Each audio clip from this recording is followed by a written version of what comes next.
toți, boierii s-adunară, și la patul lui de moarte toți, boierii s-adunară. Un angel plin de jale, mii de clopote doveste, Ștefan Vodă al Moldovește, Van Vodă nu mai este.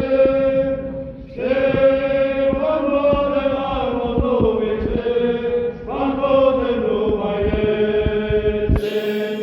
Triniște mănăstirea Pozna, porțile deschise în carte, strălucind convoi ce vine și pe ea în cer se îndreaptă.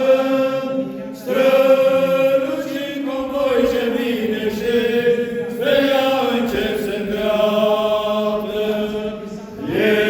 Este Ștefan Astrăbate, cel din urmă drum prin țară, dar pe unde trece acum în măreața zi de vară, dar pe unde trece acum în măreața zi de vară, plânge dealul, plânge valea, plâng pădurile bătrâne, și norodul în hot plânge cui ne lași pe noi, stăpâne.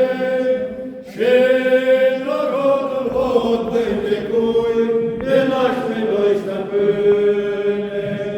Eu îl las în grija mare a lui Dumnezeu cel sfânt, să-ți dați pace la hotare, să păziți acest pământ.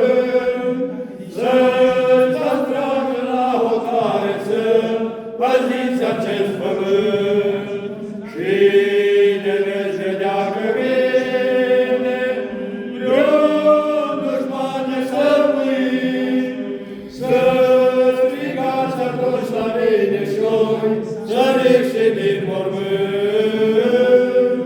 Să strigați atunci la linișori, săriți din mormânt. Jos pe vale, sus pe crește, unde tot românul este. Ștefan Vodă al Moldovește, Van Vodă mai trăiește.